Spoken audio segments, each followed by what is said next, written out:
Caros irmãos, sejam todos bem-vindos a mais uma palestra de forma online da Sociedade Beneficente Espírita Bezerra de Menezes. Meu nome é Fabiano Tomazoni e hoje nós não estamos responsáveis pela condução da difusão doutrinária.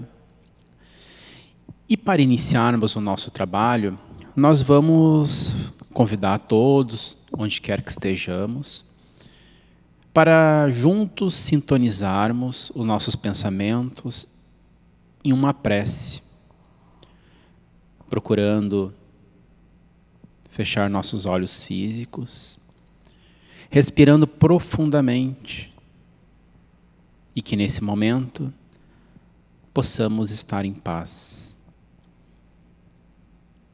Elevar nosso pensamento a Deus, Deus que é nosso Pai, aquele que é criador de tudo e de todos, aquele que é todo amor e justiça. Vamos lembrar nessa prece também a Jesus, aquele que é o nosso mestre seareiro, que nos traz os ensinos da Boa Nova, os ensinos morais, para que possamos dia a dia reformularmos os nossos pensamentos, as nossas atitudes e sentimentos. E também pensar no nosso anjo da guarda, espírito protetor, benfeitor amigo, que está junto conosco nessa trajetória reencarnatória, nessa nova oportunidade para nos auxiliar. Nos auxilia através de boas inspirações, de bons pensamentos. Agradecer pela nossa vida, agradecer pelos nossos familiares. Vamos agradecer por todas as condições físicas, materiais, as quais nos auxiliam, nos dando suporte. Mas agradecer também ao amparo espiritual, que por vezes passa despercebido das nossas vistas, mas que nunca nos falta. Gratos a tudo isso, Pai, é que te damos. E pedimos humildemente licença a toda a equipe espiritual responsável por esse trabalho, benfeitores amigos, para iniciarmos o nosso trabalho de difusão doutrinária desta tarde, porque todos estamos em paz. O nosso trabalho da tarde de hoje, ou da manhã ou da noite, independente qual momento nós estamos assistindo essa palestra, é especificamente sobre o livro intitulado, psicografado por Chico Xavier, intitulado O Livro da Esperança. Ele foi psicografado por Francisco Cândido Xavier e ditado por Emmanuel. E o item a qual nós estamos responsáveis, ou, na verdade, que serve de diretriz para o nosso trabalho, é o item 35 desse livro, intitulado, como nós vamos observar no livro, Eles Antes. E também, como base do nosso trabalho de hoje, até como um referencial posterior para nossas futuras leituras, é o capítulo 13 do Evangelho segundo o Espiritismo, intitulado Que a vossa mão esquerda não saiba o que dê a vossa mão direita. O Evangelho segundo o Espiritismo, como um dos livros basilares da doutrina espírita. De uma certa forma, nós vamos observar que esse capítulo ele fala sobre algo que traz muito sentido para nossas vidas. Ele fala, esse capítulo, tanto do livro da Esperança quanto o Evangelho segundo o Espiritismo, toca para nós no assunto caridade. Fala para nós desse gesto, dessa ação, desse comportamento que nós, por vezes, ainda temos dificuldade de proceder. Mas como assim, Fabiano? Dificuldade de proceder? Mas eu sou uma pessoa caridosa. Eu sou uma pessoa que dou meus bens materiais quando eu possuo. Eu sou uma pessoa que auxilia ao próximo quando eu possuo. Eu sou uma pessoa que me entendo como caridoso. Bom, então, nós vamos recordar o que Jesus nos traz nesse capítulo 13, quando ele fala especificamente para que nós possamos, então, fazer a verdadeira caridade, que está especificamente no item 7 e 8, quando Jesus fala que nós convidemos os pobres e os estupiados para o festim de bodas ou para as festas. O que Jesus quer dizer com isso? O que ele quer nos trazer de ensino? Nunca esquecendo que todas as falas, gestos, ou todas as ausências de fala e ausências de gestos de Jesus são ensinos para nós.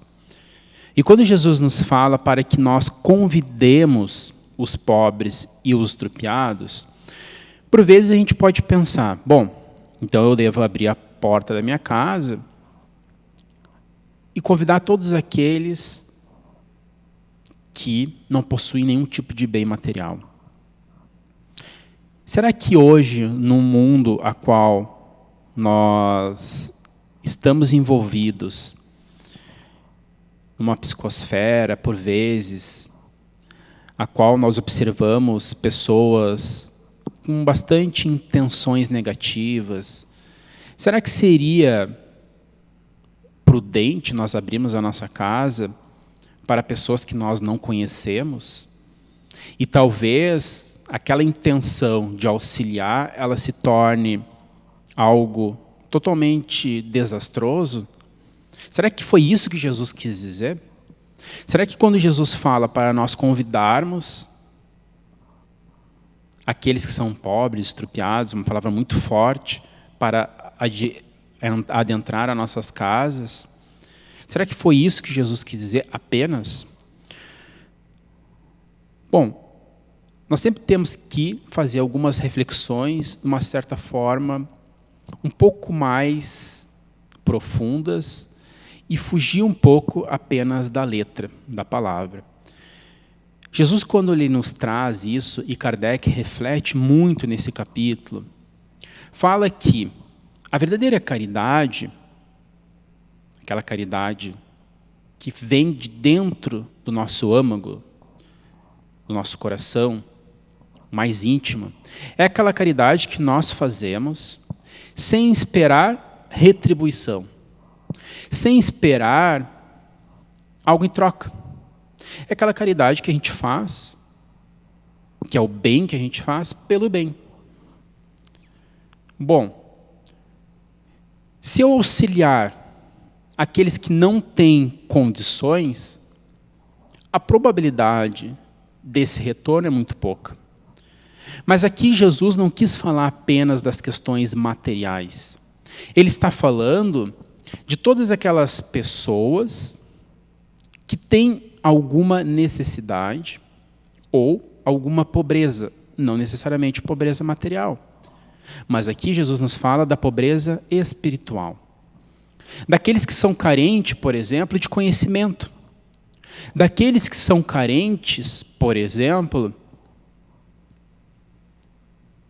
de um sentimento de caridade, de respeito.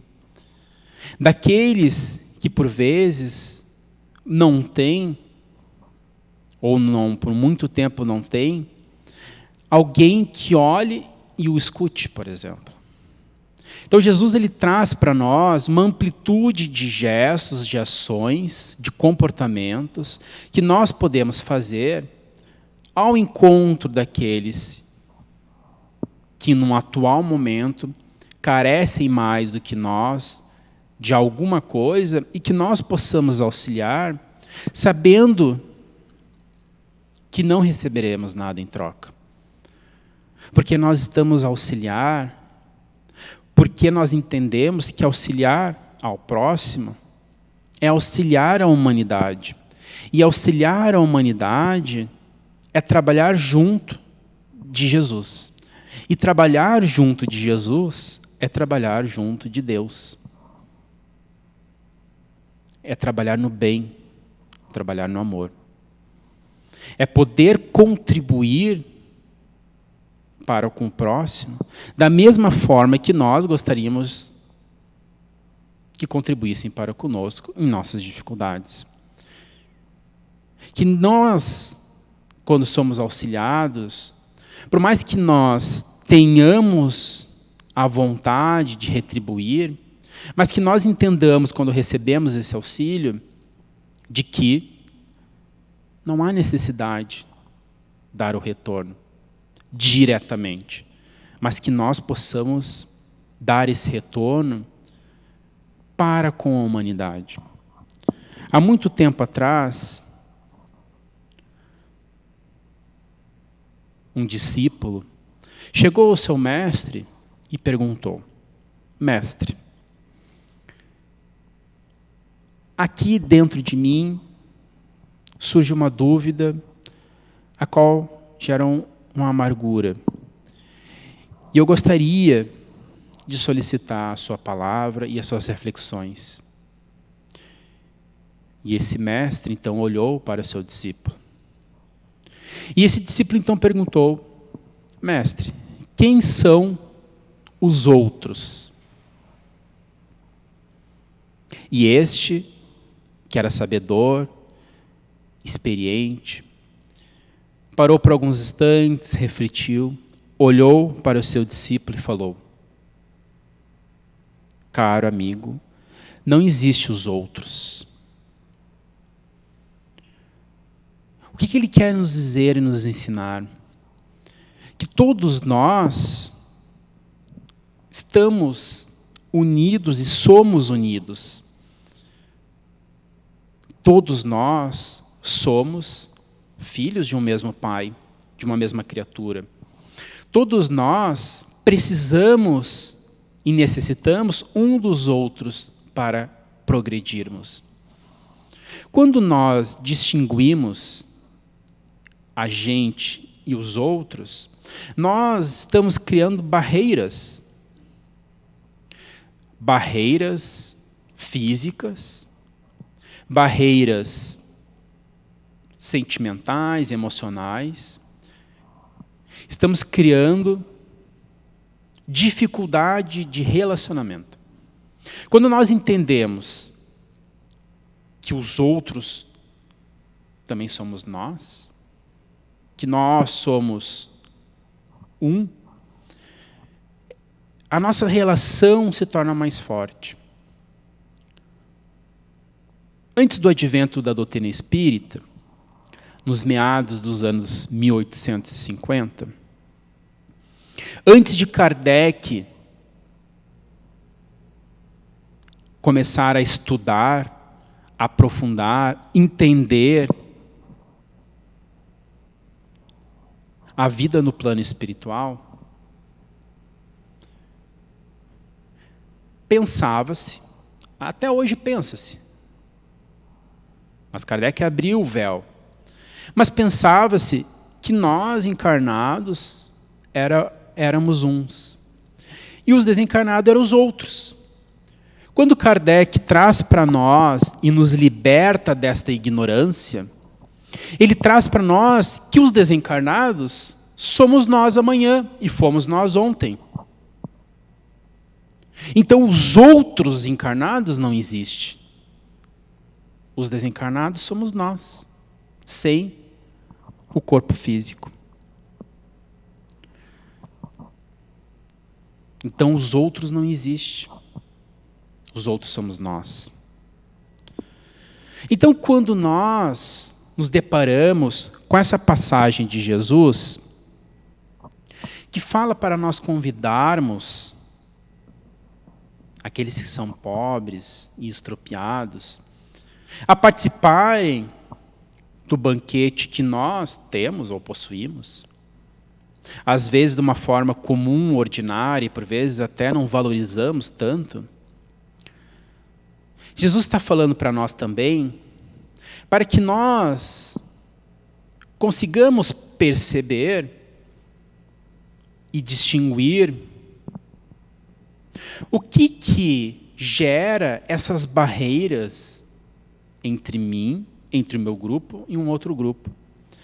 E nós vamos observar e fazendo uma reflexão muito pontual, muito profunda, muito cautelosa, nós vamos observar que essa divisão, por vezes ela está definida por uma palavra muito comum no nosso vocabulário, mas que às vezes nós não paramos para refletir, que é a palavra sucesso. E uma outra palavra antagonista a esta, fracassado ou fracasso. Eu, uma pessoa de sucesso, os outros, uma pessoa fracassada. Que reflexão é essa que nós estamos querendo fazer? Gostaríamos que todos prestassem bem atenção nisso, para que nós consigamos entender o que Jesus está querendo nos falar, para que nós evitemos cair no equívoco dessa distinção. Hoje, na sociedade que nós vivemos, estamos inseridos, aqui no Ocidente principalmente, ela é uma sociedade que ela é estimulada, é uma sociedade a qual os bens materiais, eles são referenciais para definirem uma pessoa de sucesso. Bens materiais, posições sociais e também, junto com esta, a beleza. Basicamente, são essas três características que a nossa sociedade entende que se eu tenho uma ou todas dessas características, eu sou considerado uma pessoa de sucesso. Se eu não possuo essas características, eu sou uma pessoa fracassada. Mas o que é sucesso, aliás, e o que é fracasso? Então nós vamos ver que o sucesso, ele pode ser, de acordo com o que o Evangelho segundo o Espiritismo, a doutrina espírita nos traz, em especial no capítulo 16, o sucesso existe o sucesso material, que é um sucesso provisório, perene, e existe um sucesso espiritual, que é o sucesso mais permanente, mais consolidado. O sucesso material, ele não necessariamente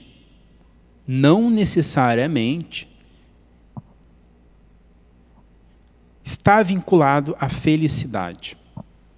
Porque o que é sucesso hoje para nós? É termos esses bens materiais, termos uma posição social, termos beleza, e assim nós entendemos que assim nós somos felizes.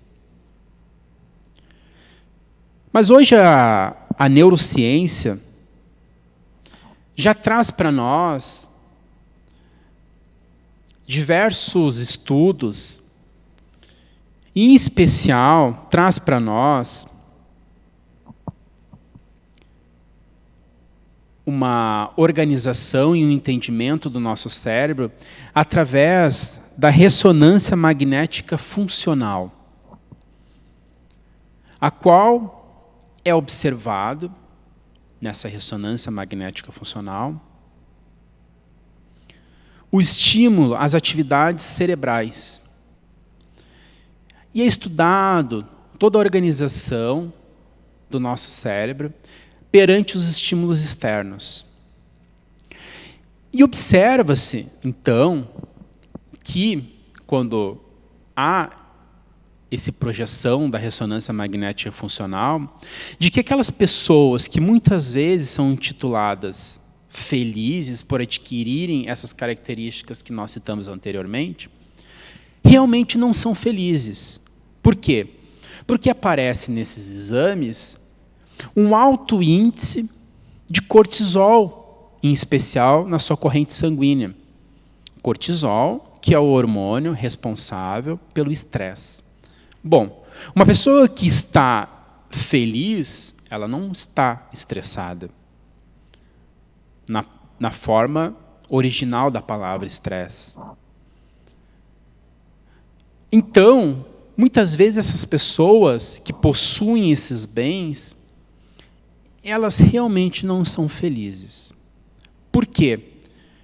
Porque as suas ações para adquirir o sucesso são ações pautadas em querer mostrar para os outros algo do que realmente sentir alguma coisa.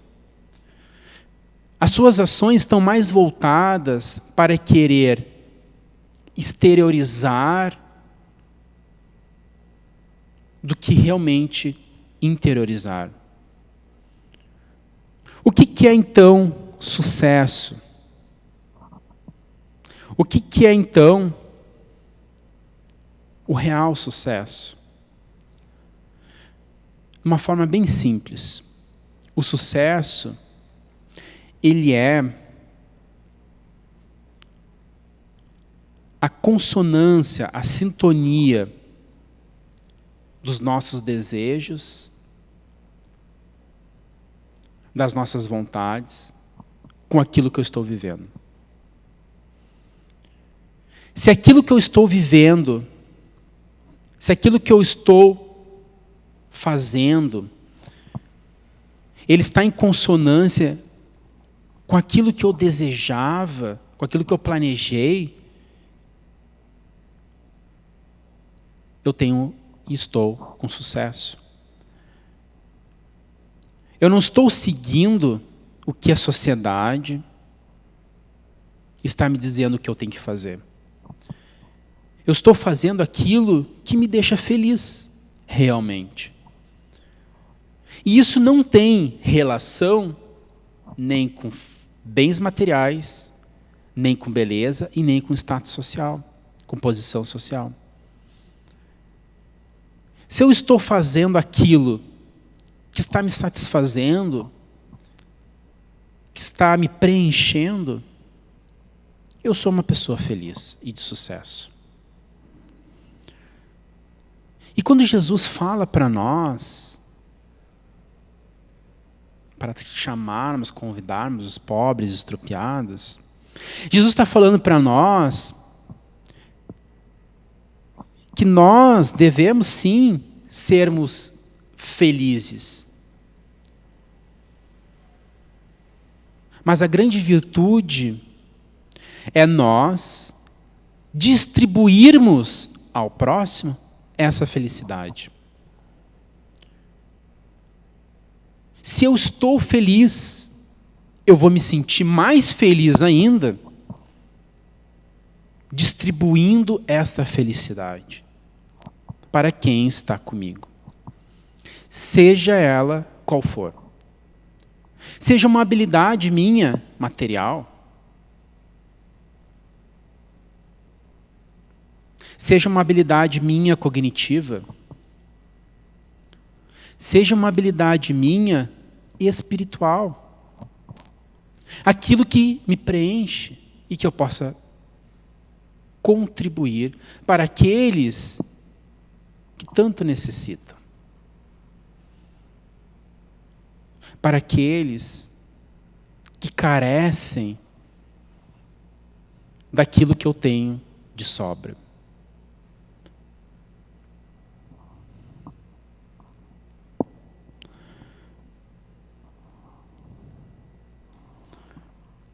Na questão 909 do Livro dos Espíritos, Kardec fala para nós e traz para nós uma questão relacionada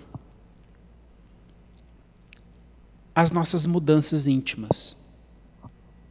Se hoje, atualmente, eu não me sinto uma pessoa capaz de talvez transmitir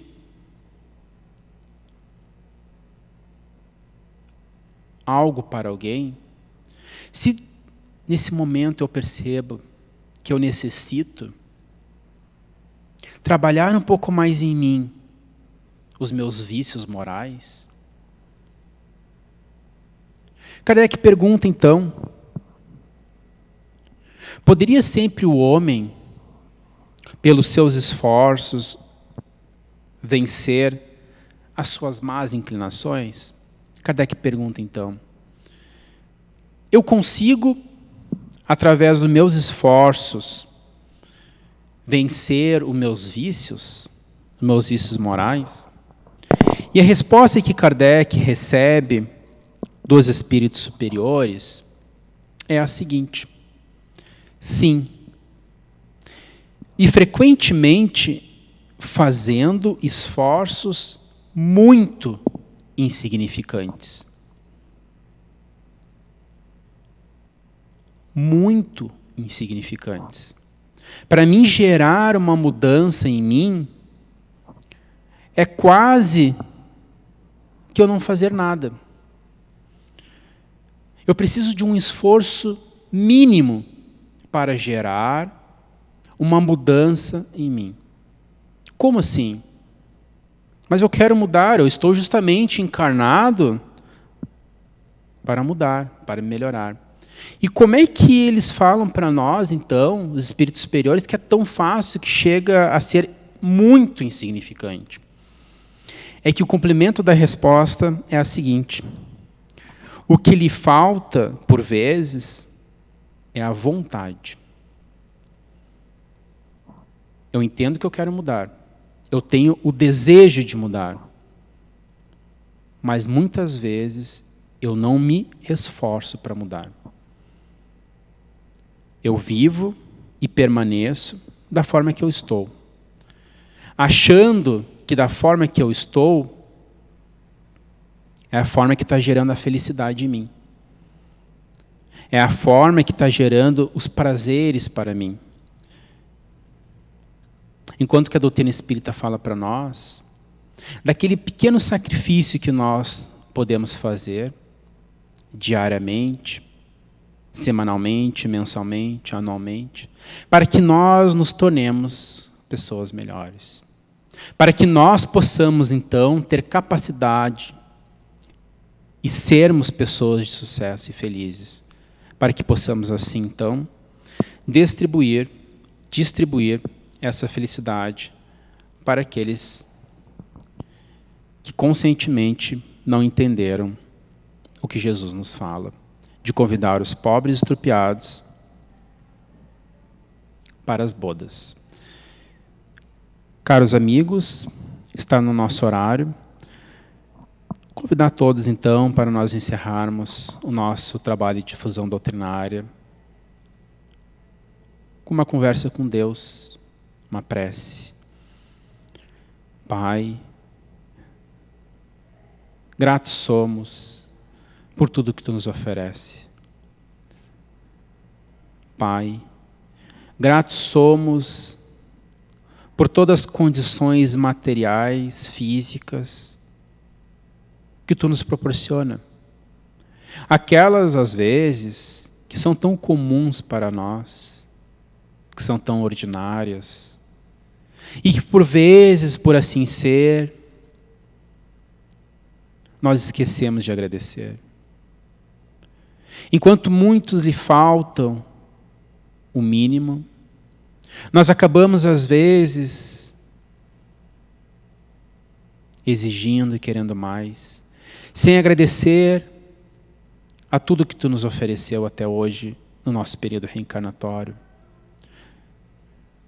Agradecemos também, Pai, pelas pessoas que convivem conosco, familiares, amigos. Aquelas pessoas que nem sempre são fáceis na lida, mas que são aqueles que nos auxiliam para as reflexões e para a mudança. Gratos somos, Pai, pelo amparo espiritual, daqueles benfeitores amigos que nos dão o suporte, para que possamos trilhar o nosso dia a dia, procurando estar em paz, em harmonia conosco mesmo. Pedimos, Pai, também humildemente, a proteção para toda a humanidade, a proteção, a ciência, a paz. Gratos somos por tudo. Encerramos então o nosso trabalho de difusão, porque todos nós vibramos e estamos em paz. Que assim seja.